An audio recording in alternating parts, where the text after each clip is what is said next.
Good morning and welcome to the panel discussion for A Place to Breathe. Thank you for your patience and thank you for joining us. My name is Daniela Johnson and I'm supporting this panel as a moderator today. In my current role at Vinfen, I work with all of the programs in our community-based mental health services division. But prior to this position, I spent my entire career in Lowell, a unique and vibrant community that is very near and dear to my heart. During my time of partnerships aimed at de-siloing our work to better address social determinants of health and other barriers to whole health and well-being for our community members. Joining me today is a panel of individuals who bring both personal and professional experience to discussion around how we create a place to breathe for the people we serve and how to improve those services as well as systems of care as a whole. To start off, I'll provide a brief introduction of everyone on our panel, but because we're eager to get to our discussion, you can learn more about the panelists you hear from today, including reading their full bios on Vinfen's Film Festival website. I encourage you to check them out during the lunch break. Following our panel presentation, we will have the opportunity to answer some audience questions as well. You can submit questions in the chat at any time during this initial discussion, and we'll answer these during the live Q&A portion. So a little bit about our panelists. First, it's my pleasure to introduce Rodrigue Kalambayi. As you saw in the film, Rodrigue was born in the Democratic Republic of Congo and came to the United States in 2016 after 11 years in Uganda. He is currently working and studying nursing. Next, we have Sidney Liang. Sidney has been with the Lowell Community Health Center since 1998 and is the Senior Director of Metta Health Center programs. As a Cambodian refugee himself, he is a strong community leader who strives to find peace, accessibility, equity, inclusiveness, and adaptability for the Cambodian community in Lowell. He holds a master's degree in public administration from Suffolk University. Next, we have Gordon Donkoh-Halm. Gordon is the founder and executive director of the African Community Center of Lowell. He founded the African Festival, a free annual festival that attracts thousands of Lowell community members and partners to showcase diversity and inclusion. He holds a master's degree in peace and conflict studies from UMass Lowell and previously worked at the International Institute of New England. He is passionate about African drumming, dancing, storytelling, and cooking. And he is a fantastic storyteller. And finally, we have Ash Okunmwendia. Ash is an outreach worker on one of Vinfen's adult community clinical services, ACCS teams in Lowell. He advocates for and provides direct care outreach and support to clients who experience challenges related to mental health conditions, trauma, and substance use. Outside of Vinfen, Ash also does immigration consultant referrals for undocumented immigrants. Thank you everyone for joining us today. Now let's start off with a question for Rodrigue.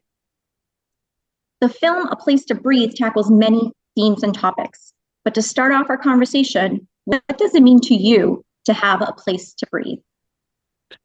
Hello, for me, a place to breathe is somewhere like you can be reborn again. A place to breathe means like to start over, like to forget all your life challenges, all you went through, and then to just give it a second chance to make things right, and then just to forget all the trauma, everything that you've been going through as you grow up, everything that you saw, and then to start over, just to breathe again, and then to like not let whatever you went through affect your future or what you're doing. Because most of the time, we get affected by what we went through in the past. It can affect how we think, how we move, how we make decisions. But then a place to breathe is somewhere where you can put all that behind you and then to start over again and then to make things right and use your past experience to better the life of people around you, better the life of yourself, and yeah, to use that to just to better yourself and then to be a new person again, and don't let whatever happened in the past affect your present and your future. Thank you. Sidney, same question for you. What does it mean to you to have a place to breathe? Good morning. I guess a lot of things Rodrigue has said already.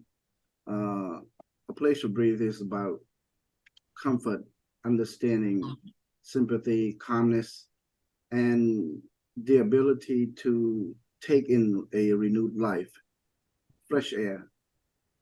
It's a place to drop some heavy loads and share some physical, mental, and social worries.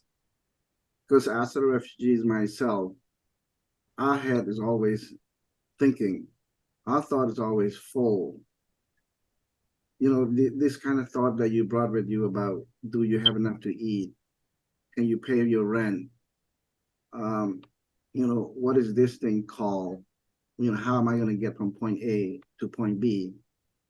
It's about taking that long, deep breath and being able to breathe, you know, to just put everything down for a moment and just without any kind of tension, without any kind of force, you just breathe slowly and feeling a sense of freedom and being free. For that moment, it's very important, and a place to breathe offer that opportunity.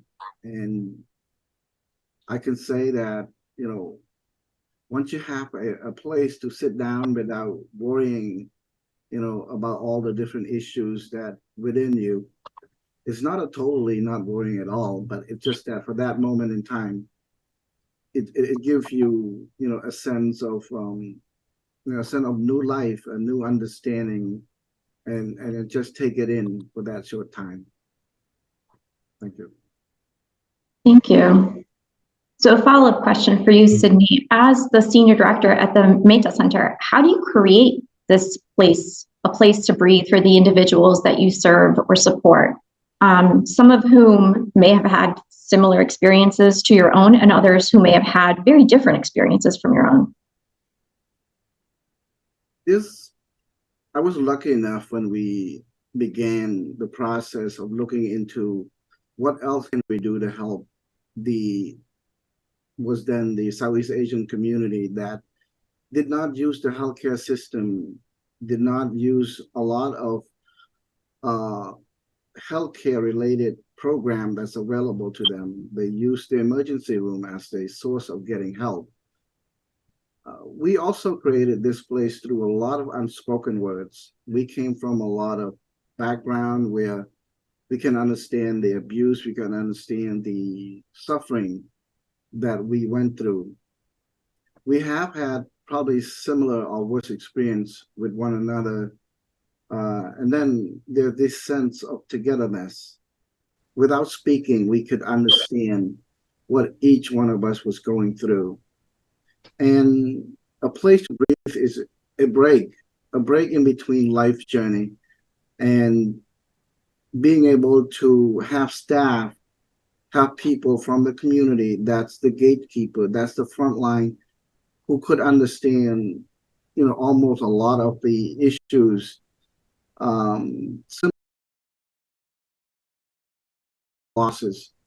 So a lot of staff that work in our facilities and in Metta alone know a lot about what's going on, and at the same time they have knowledge, they have new education, and they offer back.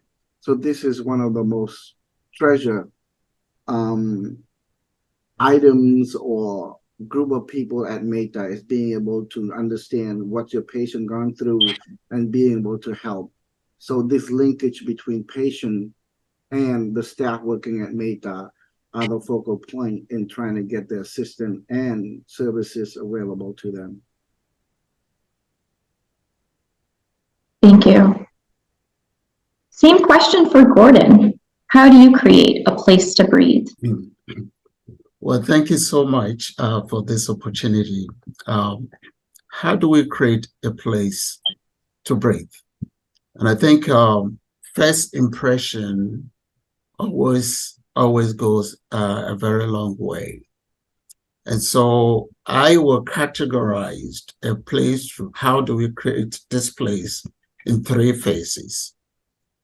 So the introduction, the body, and also the conclusion, if you may write in some sort of an essay. And so I think a place to breathe must begin from us, right from the reception when we receive anybody that comes in. Because most people that comes in, they comes in at the time that they are distressed. And we are working with human beings are creatures of emotions.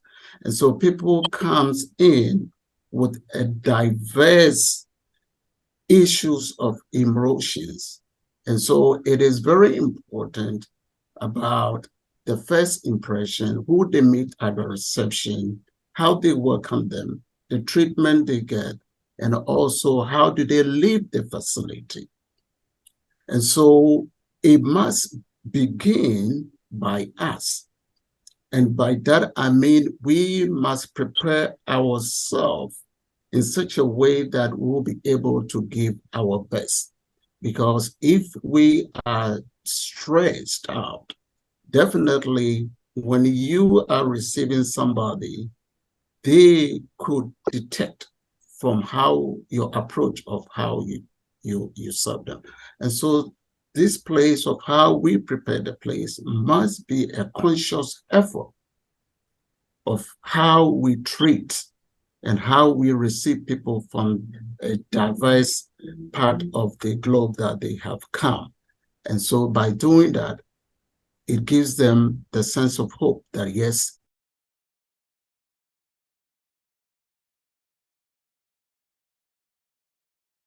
for that thoughtful response. So we're talking a lot about kind of how we show up and what the physical space also looks like, and it happens at every level that we're consciously and intentionally creating a safe space, a space where folks can find their breath, can pause.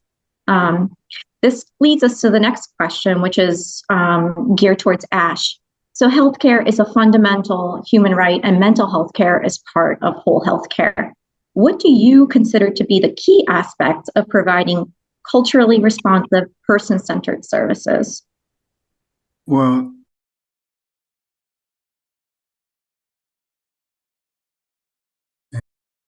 experiences and taking the time of the day to be here today. I think healthcare. I think healthcare is very fundamental. It should be a fundamental human right in general. And I also think education about having access to healthcare is a big role. A lot of times, people from our communities and people from the immigration community, especially those undocumented immigrants, are not educated enough on how to access mental health care. As someone who's been who spent a lot of time being an undocumented immigrant, from my experience, having the access and the education to what and where to access these services were not available at that time. So I think a lot of education in our community, consciously providing services that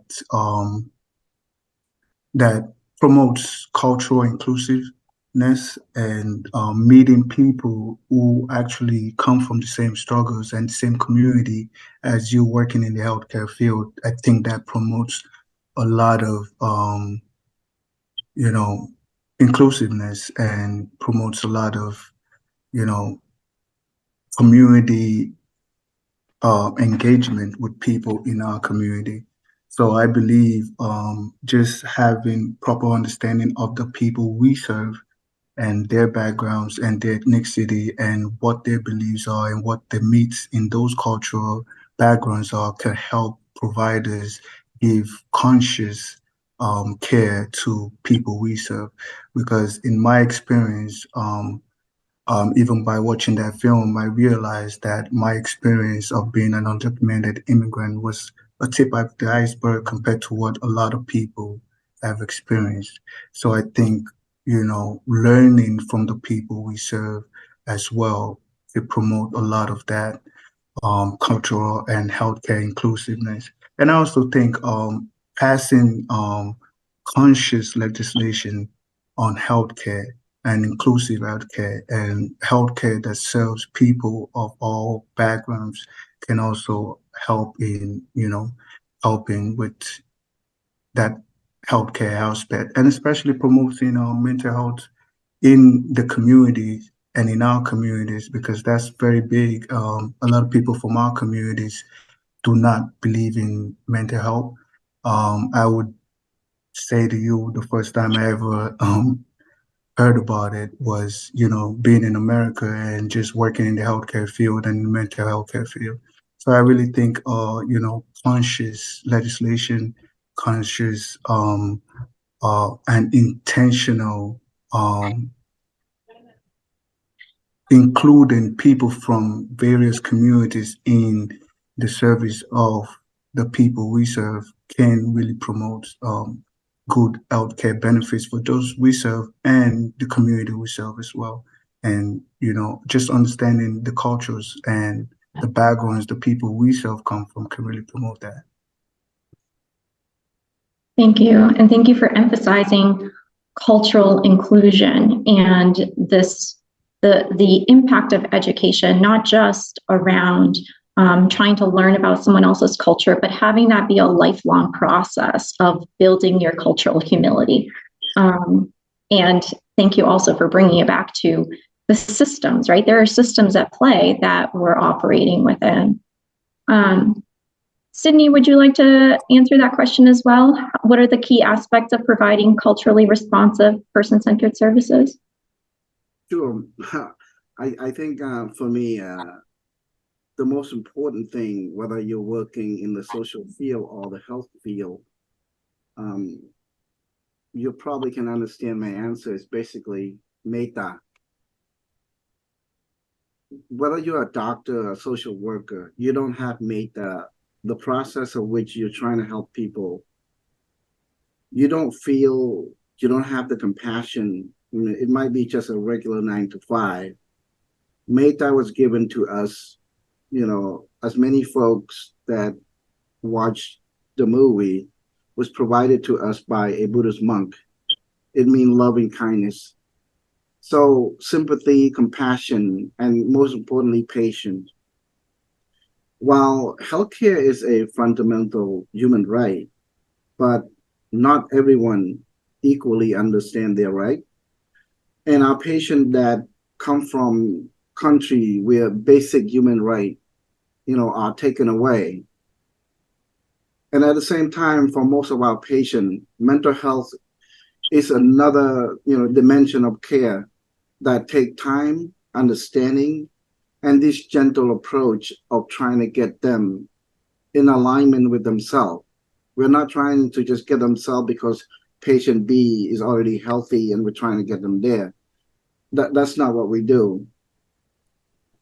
As most of you and most of all people in these forums or conference know, the term mental health in the Southeast Asian community, or let's say our new arrival from rural areas such as Afghanistan now, has a very, very different meaning. Mhm.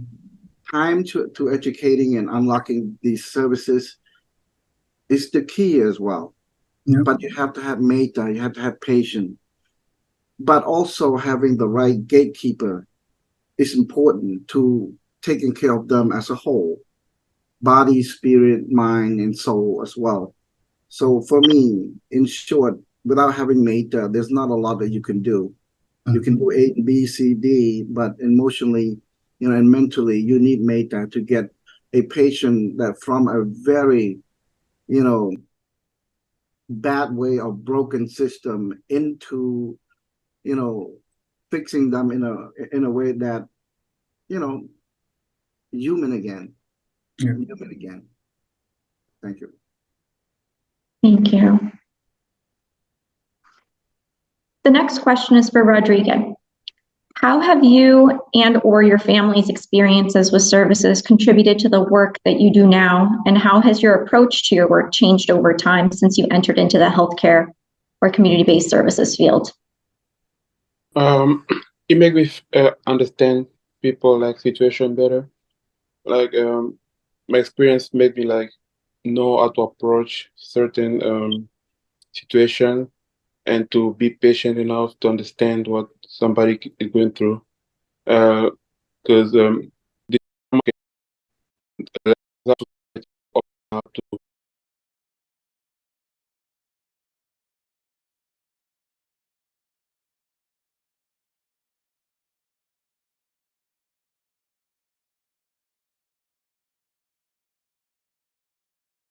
got way to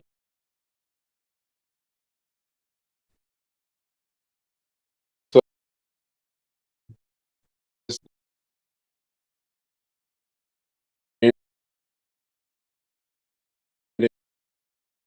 enough of somebody just come out and then open up, but it takes time to be in like to put yourself in their situation and to put yourself in their world and to make them comfortable enough to like open up, and then yeah, it works out that way. Yeah. Same question for Sidney. How have your experiences with services contributed to the work that you do now? And how has your approach changed over time? Well, during the Khmer Rouge, I didn't know this until I do my research with my mom. I lost 17 members of my family. I mean, some of them were starved to death, tortured, and killed for many reasons, or no reason at all. I understand the word scared, hungry, alone, and not trusting anyone. I arrived here in the United States at the age 14. I have no English, and my mother couldn't read or write in English or Khmer, and my sister was 6 years old. In short, I understand where our patient came from and how they got to our front door. I know the silent language, the watery eyes as they think about family left behind, dead and alive. I used to get angry when I show them something, teaching them something for 3 or 4 times, they still don't get it. Well, it was not about them, it was about me. So now I teach and be with them wherever they may be, linguistically, culturally, socially, and so on. I sort of get upset when I see people trying to rush patients in and out of the door so quick and easily. I'm right now a stronger advocate for the community, whether you're, Haitian from Afghanistan or you Ukrainian.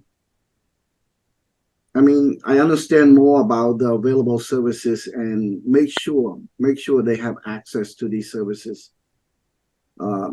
There are so many labels that I encountered through my experience at work and in the community. Refugees, traumatized patient, and just recently, a few days ago, we were bombarded with a lot of word about the survival of torture. I mean, I know them all, I can feel them. I can also, most importantly, that I can understand more of the unspoken words because a lot of the pain, a lot of the feeling are deep, deep inside. And with this experience, I learned how to step back a little bit. And that's how I used to make sure that if I don't step back, I cannot see it, I'm too close to it.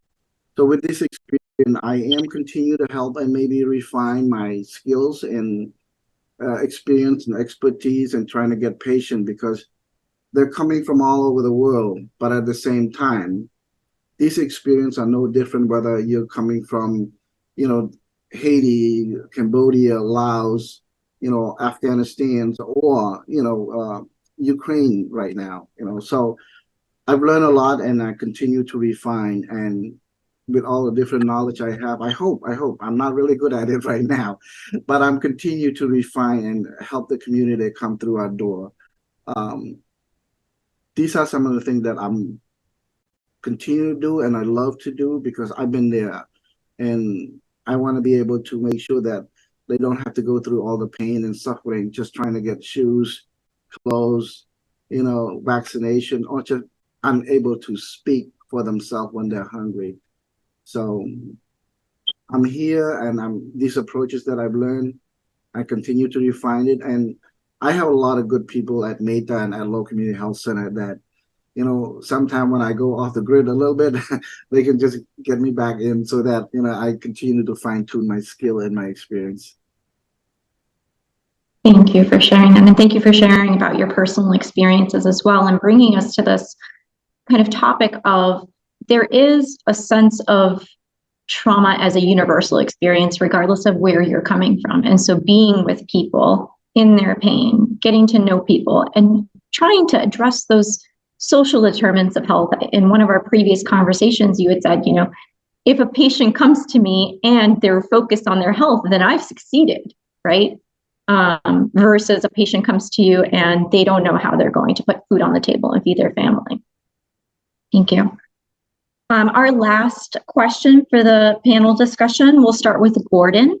One of the central challenges in providing community-based mental health and other services and healthcare as a whole to marginalized or underserved populations is really avoiding that trap of bringing people into existing or Western systems and not being intentional in transforming the systems of care that may perpetuate harm or re-traumatize people, families, communities as a whole. So what advice can you offer our audience members to move forward towards transformative systemic change when they might feel like they are only one person and therefore unable to change systems of care? Sure, thank you. And so again, most of the people that come from other parts of the countries to seek refuge come here as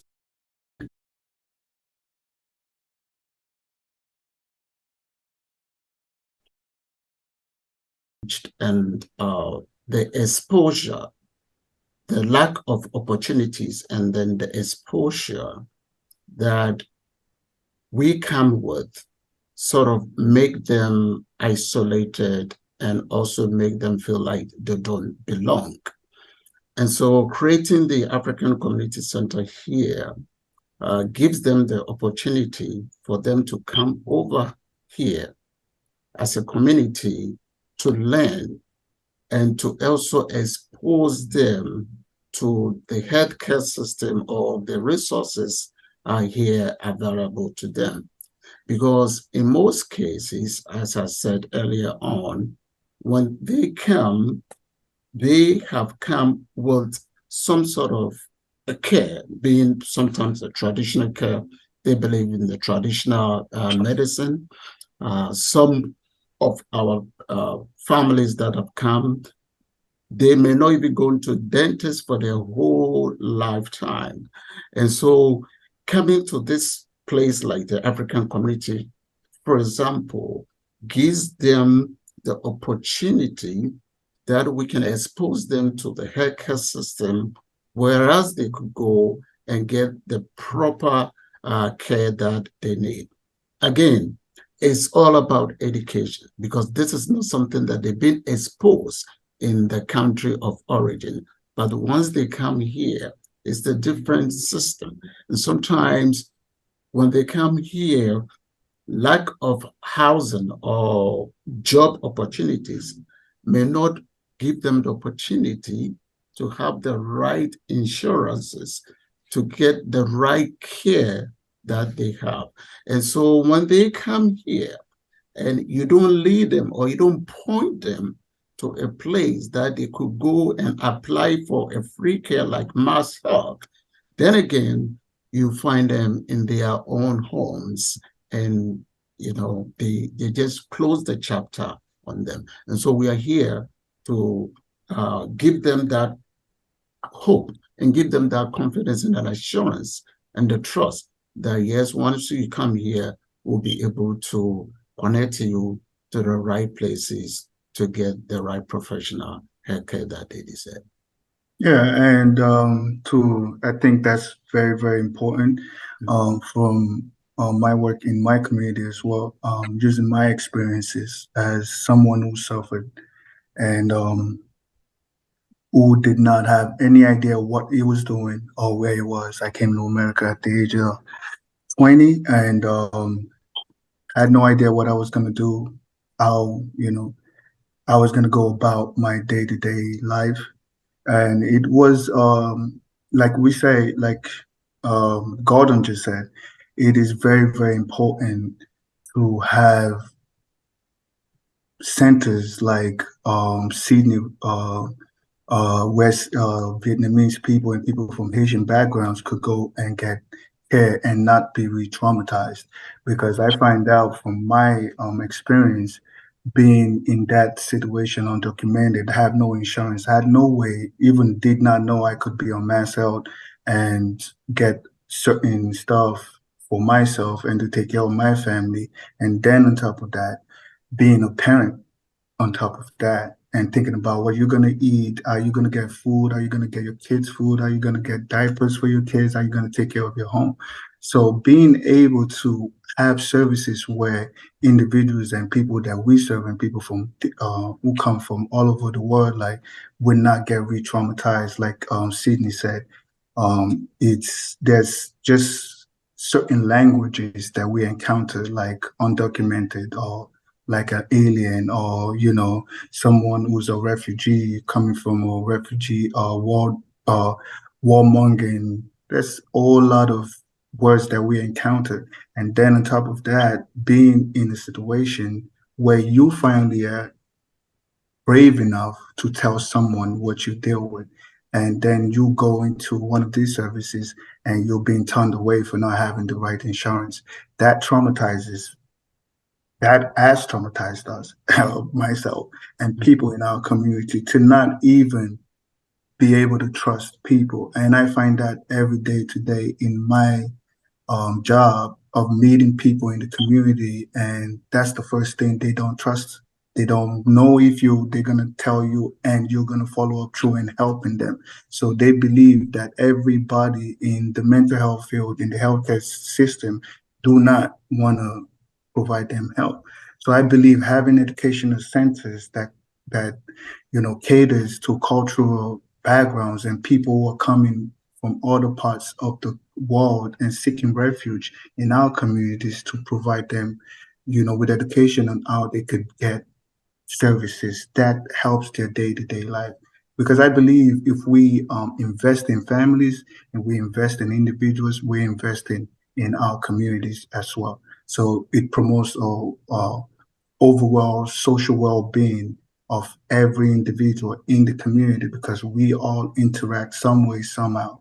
So I believe, more education on how and more community leaders as well can promote, um, you know, having an environment and a community that do not re-traumatize people coming from an traumatized environment as well. Because we have to always remember a lot of people who come to seek refuge in America, a lot of like Sidney said and Gordon and Rodriguez has elaborated, a lot of people, English is not their first language. So the first battle is actually getting past someone who can understand you. So having a community of people where they could, understand the silent language, like Sidney says, and be able to say, okay, sit down. Have you eaten today? Do you need water? Ask your kids, do you have childcare and all that stuff? I think it really goes a long way in our communities. Thank you. Being very strategic in addressing those social determinants of health and asking people, do you have the resources that you need? And then building those partnerships so that people feel comfortable and safe in accessing those resources as well. Thank you. So we are now ready for some audience questions and answers. So we have our first question, which is for Rodrigue. How is your family faring? Any updates on what you are doing right now? My family is fine. I'll say that we got used. We had like a good support from the community, from Metta, and there was some regular checks up on us and everybody. So everyone is doing well. My mom is doing fine. I think she got over the trauma. She's now like happy, smiling all the time, which I've never seen her happy in a long time like she is right now. And yeah, most of us are now doing nursing. I have my sister also, my young sister. She joined the same thing. My mom, like almost like 6 of us are doing nurse. We're going through the health system. Like everybody's doing the same thing because we feel like it's something that we should do because we've been there before. So we're trying to help people out the best way we can. So we decided to join nursing. So yeah, that's how we do really good. We're fine. We're happy, and it's been like a fresh start. Yeah, for everyone. Wonderful, thank you. The next question is for Sidney, Gordon, and Ash. I would love to hear how the pandemic affected the participants and communities featured, refugees and immigrants. Oh boy. I know. So I can just jump in for shortly. I mean, Okay. Yeah. one of the most important thing, you know, when you're on a plane, people keep saying that, you know, you put on your mask first and then you put it on somebody else. Mhm. The good thing is that, you know, as a refugee, you know, the first thing I remember the most is that those who could not read or write in their own languages, and all of a sudden you're put into a system where all you have to register, you know, on a phone to do a certain thing, and you're leaving these folk behind who could not speak English, and they were like becoming a sort of like a second class of people who could get any kind of assistance. The first one is basically the one that can speak English, can know the system, understand the system. And I felt bad because at the same time there's elders who had no language. We were locked down in our house. Mm. We could not reach them. There's so many things that went wrong. And when things like this, you know, open up again, I want to make sure that system is in place. If there's anything bad happen, we know what to do.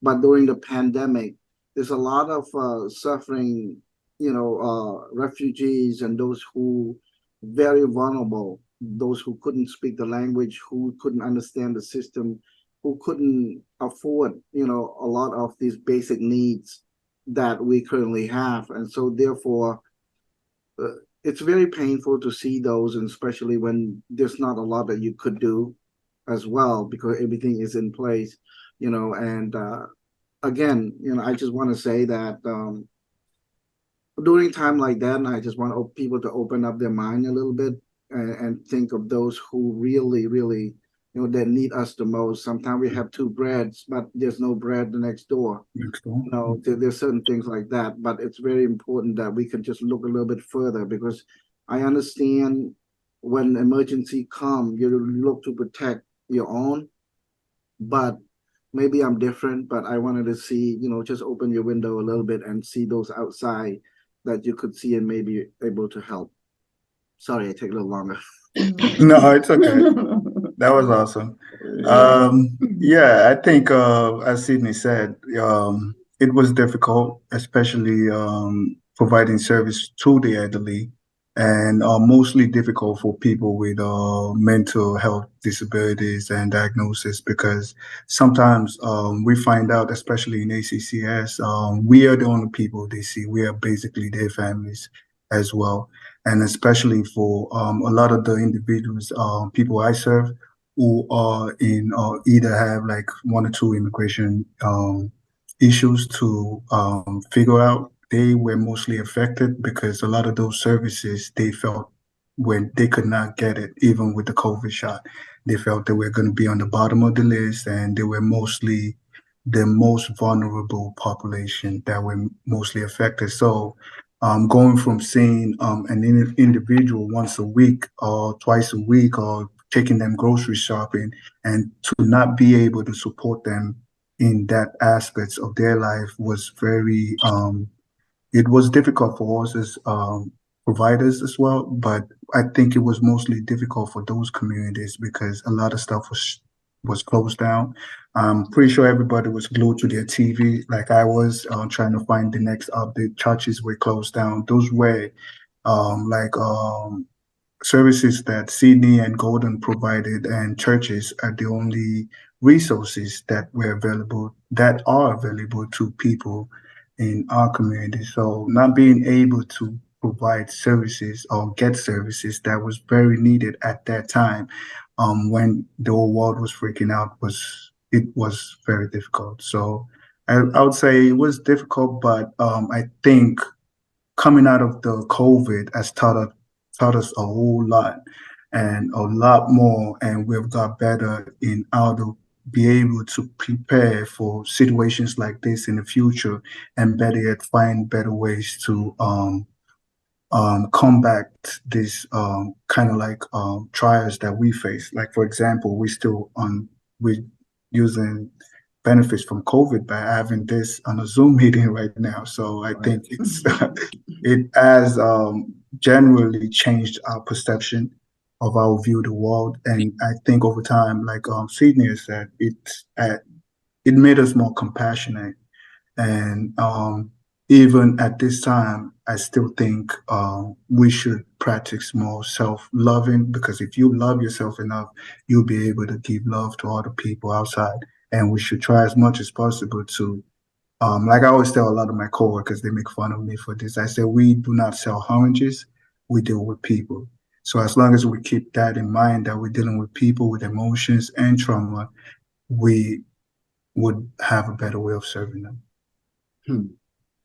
Thank you. Right. Well, so to lead to this, I think the pandemic obviously caught everybody by surprise. We're not all prepared. The nation weren't prepared. Nobody knew it was coming. But that really made me feel like when we talk about privilege and how people are more privileged than others, and I happen to feel it myself. The impact is huge. The challenges that brought into our families is very huge, but I'm just going to comment on very few. I remember when the Pfizer, when the vaccination came, it was not available here. It was the first time it was in Denver's. And so you have to drive from here to Denver's and get your first shot. And that's where I get my first vaccination. And ask yourself, how many people within our families have a car that can drive from here, Lowell, to Denver's and get the vaccination? I was a privilege that I have a car, so my family were able to drive. But I was driving and I had this, the sense of guilty all bind around me. Like, what about those that you left behind, the families that don't have access to transportation to go to a place like Denver to get the vaccination? And that is one. We had a family member who came from Congo and who had 3 children living in Lowell. 3 children with 2 families, 2 bedroom apartments. So imagine 9 kids, 2-bedroom apartment. And I remember receiving a call, said, Mr. Gordon, we have problem. I was like, what could that be? He said, 3 of my children have been infected with COVID. Imagine 2-bedroom, 9 kids. 3 of them are infected with COVID. And these are the people that they don't even have a backyard, that they could even go outside the backyard to get a fresh air. And so if you talk about the challenges of their children being left, mom and dad are not computer literate. How would they be able to help out with the school, the kids' homework and things like that? And so the impact that has brought, we are still living it, and we hope that we'll be better prepared going forward for any unforeseen challenges that may come our way, whether in the healthcare field, in the community, or in the social injustice aspects, or everything that we feel that could bring the whole community, the entire community together. Is what we need to be prepared for. It is what we need to strive to hope for. Thank you. This next question is for Sidney. How might an individual provider ensure that the care they provide is culturally relevant and competent and inclusive, given that it can feel like it has to exist at the system level?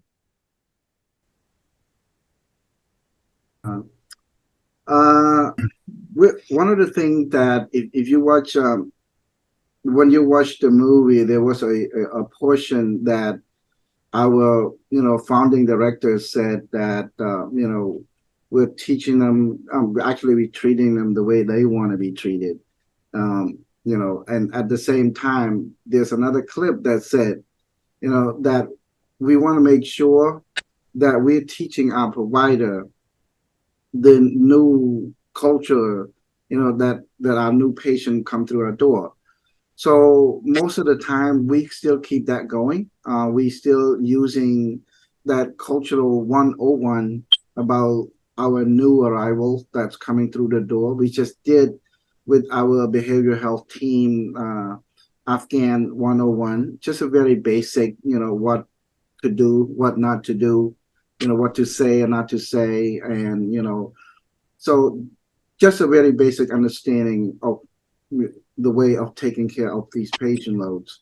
And at the same time, we have patient navigator, which is, people, again, I can use them as like that word gatekeeper. They're very close with our providers. They're really understanding, and they also would enforce or reinforce that understanding of cultural norm within that community so that provider would understand. And we're working very closely together within the Metta system. And one of the things that we are lucky also is that our support system within low community health center is big. And just to get off that alone is that sometime when I work in the health center for too long, I forgot what greatness we get within here, until I got into somebody else's system. Then I realized, wait a minute, we offer so much benefit to the community. We offer so much, assistance to our patient that came through our door. Just an example, when everybody was talking about COVID, my mom got COVID and, got stuck in another system. And it's a very different system than what we have at Low Community Health Center and Metta Health Center. So that's how, sometimes we don't, we take stuff for granted. So in short, for those that come through our door, whether you're only one person that coming from, let's say, Afghanistan, we want to make sure we understand your culture. We want to make sure we understand who you are. We're not just going there. For example, like in the old days when, we're coming through, sitting in the exam room, the nurse and doctor start touching your head, and those kind of things. Definitely no, in our culture, and we want to do the same thing. What we learned with Metta for the past 20 years, we are continuing to use that method. Whatever you see in a place to breathe, we're still utilizing it. We're still using it in Metta. And I don't think we're going to change anytime soon. Thank you for that. So you had kind of touched upon your mom's experience with a different kind of a system. So this next question is for the whole panel, but you don't all have to answer, or you can all answer. But the question is around systems. So why do you think it is challenging for systems to provide the level of culturally relevant and competent and inclusive care that is required? I can shoot on that. System, I'm not really fond of the word system. System is a whole, like it's one. And we have a lot of system. As a Cambodian, we have our own system. And as a Cambodian whose father is like a farmer who had no education system, we got stuck in another system. And then you come here and you got the U.S. healthcare system. Yeah. Right. It's very hard to break this system. And the only thing that I do is that, for most people, it's even hard to disagree with your doctor. But the most important thing is that I want to make sure that the patient that come through our door, understand your own culture and understand your own system before you grab a hold of another system. And always stand behind your patient, always take care of them and leave no one behind. No one at all, whether, whatever country you come from. we always stand behind our patient. And I would add, I'll reiterate what I said in the beginning, is making a conscious level of care that centers the individual and not the system where the individual resides. Because I think most of the times people from, like for example, I live in Haverhill. There's not a lot of Africans in Haverhill.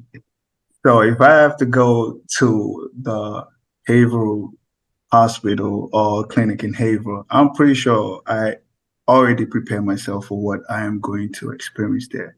Whereas if I go to Metta, I know that I would have a full experience. I know people would tend to want to understand my culture first before they give me care. If I work with ACCS in Lowell, I understand that they would put my culture first. And if I go to the African community, I understand more that I'll feel more at home, because definitely I would find someone within my African community. Like for me and Gordon, he's Ghanaian and I'm Nigerian, but it's, I would say weirdly, but we share the same similar cultures. So I believe if I go see Gordon, it would give me the care that would reflect my culture, that would be centered on me. So I think consciously providing person-centered care is more valuable to us as providers, as well as following a system that's put in place. Because I always say this, and I say this in my field, and a lot of the times to people that I work with, not people I work for, because I believe we serve these people. So we should be able to come into their homes and ask them, do I need to take my shoes off?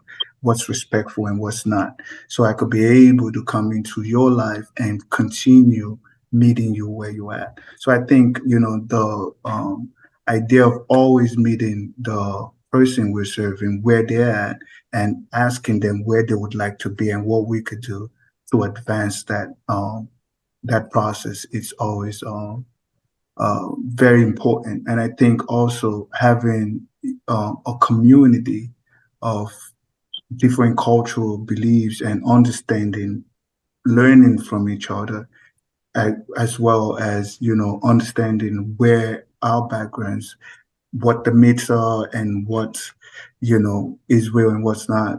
It's would really, really help, because as a person from a Nigerian background, I've learned a lot about people I work with, Puerto Ricans, Vietnamese, and just understanding. And then after actually having these conversations with these individuals, I kind of like see similar cultural beliefs from my Vietnamese friends and from my African ancestry. And I'm like, oh wow, it's so crazy that if we actually all just sit down and have a conversation, we have more similarities than disparities. So I think cautiously understanding that person-centered care is very important to promoting the health benefit of the community as a whole. Thank you for that. Oh, yeah, sure. Just to add a little bit to what everyone just said and what I just alluded, I think sometimes the systems are put in a place that your hands are tied to go to that extra mile. For example, probably from where we come from, a doctor may sit down with you and have the same conversation like we're having, have more time with you, and talk about your illness or your family. It may even turn to a conversation. But over here, for example, a physician is coming to see you, they have a time frame to go by, right? So they see you in maybe a short, limited time. They have to go to the next person, and that is the way the system is designed. But the system in itself, it's okay to be put in place, but those who deliver it, I think, must also be prepared and know how to approach and and be also sensitive in the way about going about delivering the system. So I think the systems are there, but sometimes it makes one's hands very tight to go to that next step. And I think it will be very important that we see how we combine these two and see how we have a balance and to give a proper care to the people that we serve. Thank you very much. So thank you all for participating in this panel. That is all the time that we have. Thank you to our audience for your patience during the earlier technical difficulties. This now concludes the first set of a film and live panel discussion. Please enjoy your lunch and return at 12:20 p.m. as the film Unseen will begin, followed by the live panel discussion. Thank you, everyone.